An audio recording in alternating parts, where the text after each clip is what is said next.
ഉത്തർപ്രദേശിലെ ഹത്രാസ് എന്ന ജില്ല. ഇവിടെയാണ് കൃഷ്ണ കുശവാഹ ജനിച്ചത്. ഇടത്തരം കുടുംബത്തിൽ ജനിച്ച കൃഷ്ണ ഒരു വികലാംഗനായിരുന്നു. എങ്കിലും മാതാപിതാക്കൾ അവനെ നന്നായി തന്നെ പഠിപ്പിച്ചു.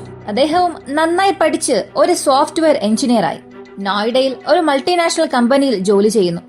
എങ്കിലും അദ്ദേഹത്തിന്റെ കുടുംബം തുറിക്സ് എന്ന ഗ്രാമത്തിലാണുള്ളത്. ഇടയ്ക്കിടെ ഗ്രാമത്തിൽ വന്നു പോകുന്നതും പതിവായിരുന്നു. തനിക്ക് ജനിച്ച മകനെയും നന്നായി പഠിപ്പിക്കണമെന്ന് അദ്ദേഹം ആഗ്രഹിച്ചു. അവൻ നന്നായി പഠിച്ച് ഒരു IPS ആകണം, അല്ലെങ്കിൽ ആ ഗ്രാമത്തിലെ തന്നെ ആദ്യത്തെ മജിസ്ട്രേറ്റ് ആകണം. ഇങ്ങനെയായിരുന്നു അദ്ദേഹത്തിന്റെ സ്വപ്നം നിറവേറാനായി നല്ലൊരു സ്കൂൾ തിരയുന്നു. ആ സമയത്ത് അദ്ദേഹത്തിന്റെ കണ്ണിൽപ്പെട്ട സ്കൂളാണ് DL പബ്ലിക് സ്കൂൾ. ആ പഞ്ചായത്തിലുള്ള ഒരേയൊരു ഇംഗ്ലീഷ് മീഡിയം ബോർഡിംഗ് സ്കൂൾ ഇതാണ്. കൂടാതെ ആ ഒരു സ്കൂൾ അടുത്തിടെ കൊറോണ സമയത്താണ് പണിതത്. കൊറോണ അവസാനിച്ചപ്പോൾ 2020 സ്കൂളും ഓപ്പൺ ആകുന്നു. സ്കൂളിന്റെ ഡയറക്ടർ ദിനേശ് ഭഗത് മലേഷ്യയിൽ നിന്നും ഇന്ത്യയിലേക്ക് വന്ന് സ്കൂൾ പണിതു. അങ്ങനെ സ്കൂളിനെ കുറിച്ച് അന്വേഷിക്കുമ്പോഴൊക്കെ നല്ല വാർത്തകൾ മാത്രമായിരുന്നു കൃഷ്ണ കേട്ടത്. അതുകൊണ്ട് തന്റെ മകനെ ആ സ്കൂളിൽ ചേർക്കുന്നു. ഈ DL പബ്ലിക് സ്കൂൾ അദ്ദേഹത്തിന്റെ ഗ്രാമത്തിന് തൊട്ടടുത്തുള്ള ഗ്രാമത്തിലാണ്. രസഗ്വാൻ എന്ന ഗ്രാമത്തിൽ വയലുകളാൽ ചുറ്റപ്പെട്ട് മധ്യത്തിലായാണ് ഈ ഒരു സ്കൂൾ ഉള്ളത്. അദ്ദേഹത്തിന്റെ വീട്ടിൽ നിന്നും ഒരു 6 കിലോമീറ്റർ ദൂരം കാണും. എങ്കിലും കൃഷ്ണ തന്റെ ചെറിയ മകനെ ആ ബോർഡിംഗ് സ്കൂളിന്റെ ഹോസ്റ്റലിൽ ചേർക്കുന്നു. അവന് നല്ല ഡിസിപ്ലിൻ വേണം, നല്ല എഡ്യൂക്കേഷൻ വേണം, നല്ല ഭാവി വേണം എന്നതിനു വേണ്ടിയാണ് അവനെ അവിടെ ഹോസ്റ്റലിൽ നിർത്തി പഠിപ്പിച്ചതായി അദ്ദേഹം പറയുന്നു. ഇങ്ങനെ പല സ്വപ്നങ്ങളുമായി കൃഷ്ണ തന്റെ മകനെ ആ സ്കൂളിൽ ചേർത്തു. പക്ഷേ ആ സ്കൂളിൽ ചേർക്കുമ്പോൾ കൃഷ്ണയ്ക്ക് ഒരു കാര്യം അറിയില്ലായിരുന്നു. അതായത് ആ സ്കൂളിനടുത്ത് ചില മീറ്റർ ദൂരത്തിൽ 2 നില കെട്ടിടമുണ്ട്. അത് ഈ സ്കൂൾ പണിയുമ്പോൾ, അല്ലെങ്കിൽ ആ കൊറോണ സമയത്ത് പണിത കെട്ടിടമൊന്നുമല്ല. അതൊരു പഴയ ബിൽഡിംഗ് ആയിരുന്നു. ഒരു 20 വർഷത്തിന് മുൻപ് പണിതത്. അതേ വയലുകൾക്ക് നടുവിലുള്ള ഒരു കെട്ടിടം. ആ കെട്ടിടത്തിലാണ് കഴിഞ്ഞ 20 വർഷമായി പ്രേതങ്ങളെ ഒഴിപ്പിക്കുന്നതും മന്ത്രവാദം ചെയ്യുന്നതുമെന്നും കൃഷ്ണയ്ക്ക് അറിയില്ലായിരുന്നു. ഹത്രാസ് ജില്ലയിലെ ഒരു ചെറിയ ഗ്രാമത്തിൽ ഒരു നരബലി നടന്നു. അതും 2ാം ക്ലാസ്സിൽ പഠിക്കുന്ന ഒരു ചെറിയ കുഞ്ഞിനെ നരബലി കൊടുത്തു. ഈ നരബലി കൊടുത്തത് ആരെന്നാണ് നിങ്ങൾ ചിന്തിക്കുന്നത്? ആ കുഞ്ഞ് പഠിക്കുന്ന സ്കൂൾ മാനേജ്മെന്റ് തന്നെയാണ് നരബലി കൊടുത്തത്. ഒന്ന് ചിന്തിച്ചു നോക്കുക, നമ്മൾ എന്തിനാണ് കുഞ്ഞുങ്ങളെ സ്കൂളിൽ അയക്കുന്നത്? അവർ ഈ സമൂഹത്തിൽ അതിജീവിക്കാൻ ആവശ്യമായ കഴിവുകൾ നേടിയെടുക്കാനാണ്. കൂടാതെ നല്ല അറിവ് നേടുകയും അന്ധവിശ്വാസങ്ങളിൽ നിന്ന് വിമുക്തി നേടുകയും നല്ലൊരു മനുഷ്യനായി സമൂഹത്തിൽ ജീവിക്കണം എന്നതിനു വേണ്ടിയാണ് സ്കൂളിൽ അയക്കുന്നത്. പക്ഷെ ആ സ്കൂൾ നിർവാഹികൾ തന്നെ അന്ധവിശ്വാസത്തിൽ മുഴുകിയിട്ടുണ്ട്. പറഞ്ഞു വന്നാൽ സ്കൂൾ ഡയറക്ടർ മാത്രമല്ല ഈ നരബലിയിൽ ഉൾപ്പെട്ടിട്ടുള്ളത്. സ്കൂൾ പ്രിൻസിപ്പൽ, അധ്യാപകർ എല്ലാവരുമുണ്ട്. ഈ ഒരു കേസിനെ കുറിച്ചാണ് ഈ ഒരു വീഡിയോയിലൂടെ നമ്മൾ വിശദമായി അറിയാൻ പോകുന്നത്.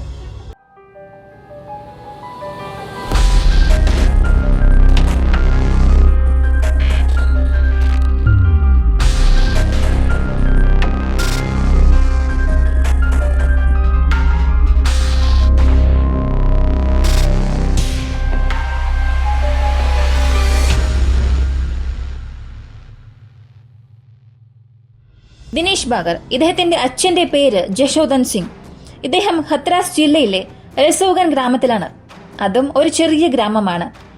ആ ഗ്രാമത്തിൽ ഒരു 4000 ജനങ്ങൾ മാത്രമേ ഉള്ളൂ. ഏകദേശം 450 വീടുകൾ മാത്രമേ ഉള്ളൂ. ഒരു ചെറിയ ഗ്രാമത്തിൽ വളർന്നാലും ദിനേശ് BTech പൂർത്തിയാക്കി. പിന്നീട് ജോലി ആവശ്യത്തിനായി മലേഷ്യയിലേക്ക് പോയി.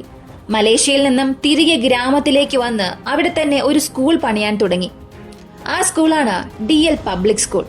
ഈ സ്കൂളിൽ 8ാം ക്ലാസ് വരെയുണ്ട്. ഇതിനകം ഞാൻ പറഞ്ഞതുപോലെ അതൊരു ഇംഗ്ലീഷ് മീഡിയം സ്കൂളാണ്. അവിടെ ഹോസ്റ്റൽ ഫെസിലിറ്റീസും ഉണ്ട്. ഹോസ്റ്റലിൽ 24 കുഞ്ഞുങ്ങൾ താമസിച്ച് പഠിക്കുന്നുണ്ട്. ഇവിടെയാണ് കൃഷ്ണ തന്റെ മകനെയും ചേർത്തത്. ആ ഹോസ്റ്റലിൽ അവൻ തങ്ങി പഠിക്കുന്നുമുണ്ട്. സെപ്റ്റംബർ 22-ാം തീയതി രാത്രി സ്കൂൾ പ്രിൻസിപ്പൽ ലക്ഷ്മൺ സിംഗ് കൃഷ്ണയെ ഫോൺ വിളിക്കുന്നു.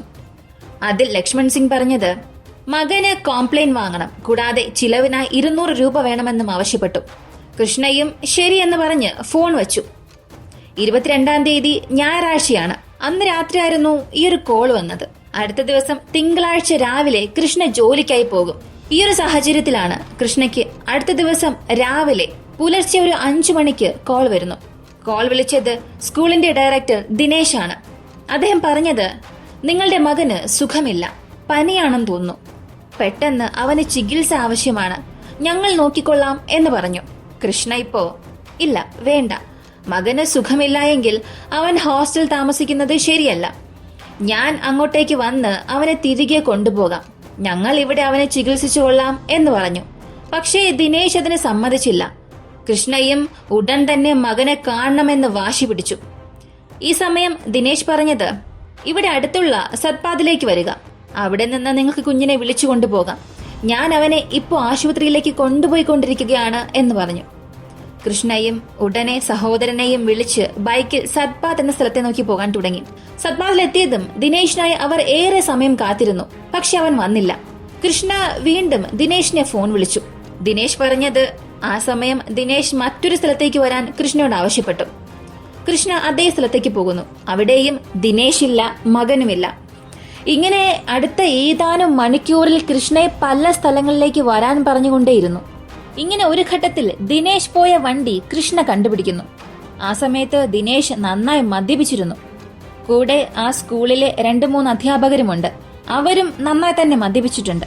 കൃഷ്ണ നോക്കിയപ്പോൾ കാറിന്റെ പുറകുവശത്തെ സീറ്റിൽ മകൻ അബോധാവസ്ഥയിൽ കിടക്കുന്നതായിരുന്നു കണ്ടത്. പെട്ടെന്ന് മകനെ തൂക്കിയെടുത്തപ്പോൾ അവന്റെ കഴുത്തിൽ എന്തോ ഒരു അടയാളമുണ്ടായിരുന്നു. അവന്റെ ചുണ്ട് നീല നിറത്തിലായിട്ടുണ്ട്. സത്യം പറഞ്ഞാൽ കൃഷ്ണയുടെ മകൻ നേരത്തെ മരിച്ചു. ഇതിനുശേഷമാണ് കൃഷ്ണ ദിനേശിനെതിരെയും സ്കൂളിനെതിരെയും ഒരു FIR ഫയൽ ചെയ്തു. ഈ ഒരു കേസിൽ ദിനേശിനെ ചോദ്യം ചെയ്യുമ്പോൾ അവൻ ആദ്യം പറഞ്ഞത് മകന് സുഖമില്ലായിരുന്നു, അവനെയും കൊണ്ട് ഞാൻ ക്ലിനിക്കിൽ പോകാനാണ് ശ്രമിച്ചത്. പക്ഷേ ആ രാവിലെ ക്ലിനിക് ഒന്നും തന്നെ തുറന്നില്ല. ഇങ്ങനെ പല കാര്യങ്ങൾ പറഞ്ഞ് അയാൾ ഒഴിഞ്ഞു മാറാൻ ശ്രമിച്ചു. പക്ഷേ മകന്റെ പോസ്റ്റ്മോർട്ടം റിപ്പോർട്ടിൽ പറയുന്നത് പനി വന്നോ അസുഖമെന്നോ അല്ല അവൻ മരിച്ചത്. അവനെ കഴുത്ത് ഞെരിച്ചു കൊന്നിട്ടുണ്ട്. അതും കഴുത്തിലെ എല്ലുകൾ പൊട്ടിയിട്ടുണ്ട്. ഈ പോസ്റ്റ്മോർട്ടം റിപ്പോർട്ട് പുറത്തു വന്നതിനു ശേഷം പോലീസ് ദിനേശിനെ അവരുടേതായ രീതിയിൽ ചോദ്യം ചെയ്യാൻ തുടങ്ങി. ആ സമയത്ത് ദിനേശ് പല സത്യങ്ങളും പുറത്തു പറയാൻ തുടങ്ങി. പറഞ്ഞു വന്നാൽ ഈ ഒരു കൊലപാതകത്തിന്റെ മാസ്റ്റർ ബ്രെയിൻ എന്നത് ദിനേശ് അല്ല, അവന്റെ അച്ഛൻ ജശോധൻ സിംഗ് ആണ്.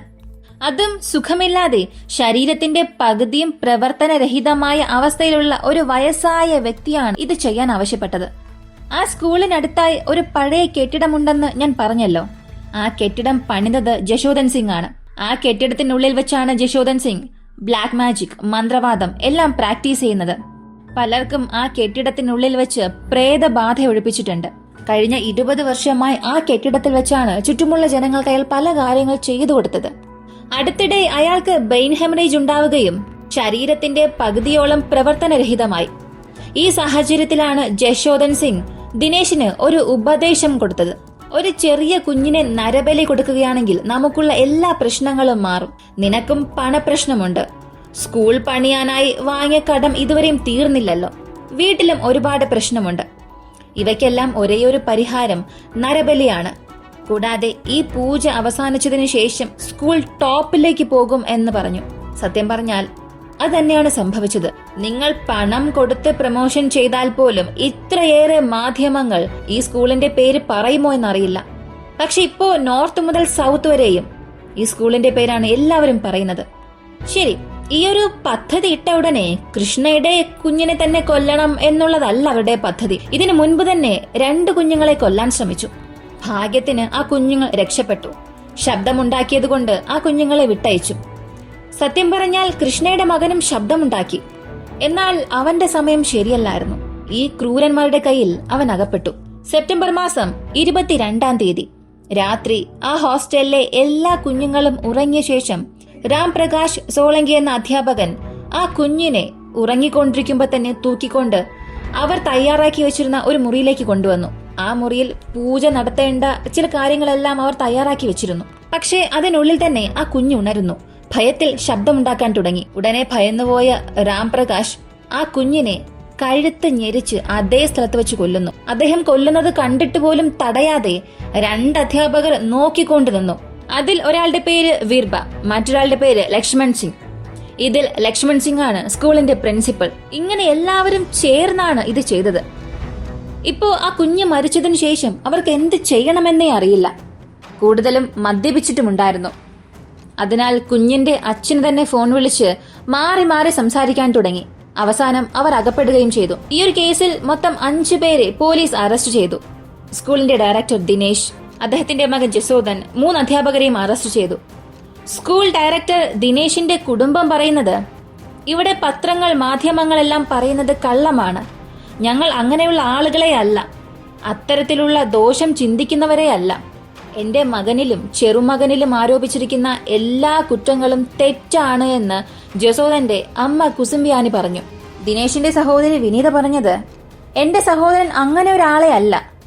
എല്ലാ മക്കളെയും സ്വന്തം മക്കളെ പോലെയാണ് നോക്കുന്നത്. എന്തിന്, അവന് പോലും 2 ചെറിയ കുഞ്ഞുങ്ങളുണ്ട്. അവൻ എങ്ങനെ ഇങ്ങനെയൊക്കെ ചെയ്യാൻ സാധിക്കുമെന്ന് മാധ്യമങ്ങളെ നോക്കി ചോദിച്ചു. ഇതിൽ ദിനേശിന്റെ ഭാര്യ പ്രസിനോടോ മീഡിയയോടോ ഒന്നും തന്നെ പറഞ്ഞില്ല. മറ്റൊരു ഭാഗത്ത് ഇരയുടെ അച്ഛൻ കൃഷ്ണ പറഞ്ഞത്, ബ്ലാക്ക് മാജിക് ഒന്നും അല്ല. 4 വർഷമായി ആ സ്കൂൾ പ്രവർത്തിക്കുന്നുണ്ട്. 700 കുട്ടികൾ വരെയും അവിടെ പഠിക്കുന്നുണ്ട്. അവിടെ മന്ത്രവാദം, ബ്ലാക്ക് മാജിക്, പൂജ ഇതൊക്കെ നടത്തിയിരുന്നെങ്കിൽ ഇത്രയും ദിവസം അതെങ്ങനെ അറിയാതിരിക്കും? ഇല്ല, ഇതിൽ മറ്റെന്തോ ഉണ്ട്. പിന്നെ എന്തുകൊണ്ട് എന്റെ മകന്റെ ചുണ്ട് നീല നിറത്തിലായി, കണ്ണുകൾ കറുത്ത നിറത്തിലായിരുന്നു? അത്രയും ക്രൂരമായി എന്തുകൊണ്ട് അവനെ കൊല്ലണം? അവിടെ മറ്റെന്തോ സംഭവിച്ചിട്ടുണ്ട്. ആരും അതിനെക്കുറിച്ച് സംസാരിക്കുന്നില്ല, അന്വേഷിക്കുന്നില്ല എന്ന് കൃഷ്ണ പറയുന്നു. പോലീസ് ഇപ്പോഴും ഈ ഒരു കേസ് അന്വേഷിച്ചുകൊണ്ടിരിക്കുകയാണ്. എന്നാൽ പോലീസ് മാധ്യമങ്ങളോട് പറഞ്ഞ കാര്യം, ആ കുഞ്ഞിനെ മന്ത്രവാദത്തിൽ നരബലി കൊടുക്കാൻ വേണ്ടി കൊന്നു എന്ന്. നിങ്ങളൊന്ന് ചിന്തിച്ചു നോക്കുക. സ്കൂൾ നടത്തുന്നവർ, സ്കൂൾ പ്രിൻസിപ്പൽ, അധ്യാപകർ ഇവരൊക്കെ തന്നെ ഇങ്ങനെയുള്ള പ്രവർത്തികൾ ചെയ്യുന്നുവെങ്കിൽ അവരുടെ അന്ധവിശ്വാസം എത്രത്തോളം ആഴമേറിയതാണെന്ന് ചിന്തിക്കുക. അന്ധവിശ്വാസം ഒരു മനുഷ്യനെ എങ്ങനെയെല്ലാമാണ് മാറ്റിമറിക്കുന്നത്. ആ കുഞ്ഞിന്റെ മാതാപിതാക്കൾ എത്രത്തോളം ആഗ്രഹങ്ങളായി, സ്വപ്നങ്ങളുമായി അവനെ സ്കൂളിലേക്ക് അയച്ചിട്ടുണ്ടാകും. അവന്റെ ഭാവിയെക്കുറിച്ച് എന്തെല്ലാം സ്വപ്നങ്ങൾ ഉണ്ടായിരുന്നിരിക്കും. അതെല്ലാം ഒരു നിമിഷത്തിൽ കുഴിച്ചു മൂടുക. ഇതൊക്കെ എന്ത് പ്രവൃത്തികളാണ്? സത്യത്തിൽ നമ്മുടെ സമൂഹത്തിലും നമ്മുടെ ഓൺലൈൻ മീഡിയാസിലും വളരെ എളുപ്പത്തിൽ അന്ധവിശ്വാസം പടർത്തുന്നുണ്ട്. ഇങ്ങനെ അന്ധവിശ്വാസം പ്രചരിപ്പിക്കുന്നവരെ പോലും തേടി പിടിച്ച് ഇന്റർവ്യൂ എടുക്കുന്ന ഒരു സമൂഹം. അതോ ഒരു പ്രശസ്തിക്ക് വേണ്ടി, ബിസിനസിന് വേണ്ടി പണം കൊടുത്ത് ഇന്റർവ്യൂ എടുപ്പിക്കുന്നതാണോ എന്ന് പോലും അറിയില്ല. അതുകൊണ്ടാണ് അവരോട് ചോദ്യം ചോദിക്കുന്ന ആങ്കേഴ്സ് പോലും അവർക്ക് അനുകൂലമായ രീതിയിൽ മാത്രമേ ചോദ്യങ്ങൾ ചോദിക്കുന്നുള്ളൂ. ഒരു പത്രപ്രവർത്തകനായി വേണ്ട, സാധാരണ ഒരു മനുഷ്യനായി സാമാന്യ ബുദ്ധിയോടുകൂടി ഒരേയൊരു ചോദ്യം ആരും ചോദിച്ചിട്ടില്ല. ഇങ്ങനെയുള്ള ക്രൂരമായ സംഭവങ്ങൾ കേട്ടിട്ടെങ്കിലും അല്പമൊന്ന് അവബോധമുണ്ടാകുമെന്ന് പ്രതീക്ഷിക്കുന്നു. നിങ്ങൾ ഈ ഒരു കേസിനെ കുറിച്ച് എന്താണ് ചിന്തിക്കുന്നത്? ഇന്നത്തെ സമൂഹത്തിൽ പല മാധ്യമങ്ങളിലും സോഷ്യൽ മീഡിയയിലുമെല്ലാം ഇതുപോലുള്ള കുറേയേറെ അന്ധവിശ്വാസം പടർത്തുന്നവർ ഇന്റർവ്യൂ കൊടുക്കുന്നുണ്ടല്ലോ. ഇതിനെക്കുറിച്ചൊക്കെ നിങ്ങൾ എന്ത് കരുതുന്നു? നിങ്ങളുടെ അഭിപ്രായം കമന്റിൽ പറയുക. വീഡിയോ ഇഷ്ടമായാൽ ലൈക്ക് ചെയ്യുക, ഷെയർ ചെയ്യുക. നമ്മുടെ ചാനൽ ആദ്യമായി കാണുന്നവരാണെങ്കിൽ മറക്കാതെ സബ്സ്ക്രൈബ് ചെയ്ത് സപ്പോർട്ട് ചെയ്യുക. മറ്റൊരു വീഡിയോയുമായി വീണ്ടും കാണാം.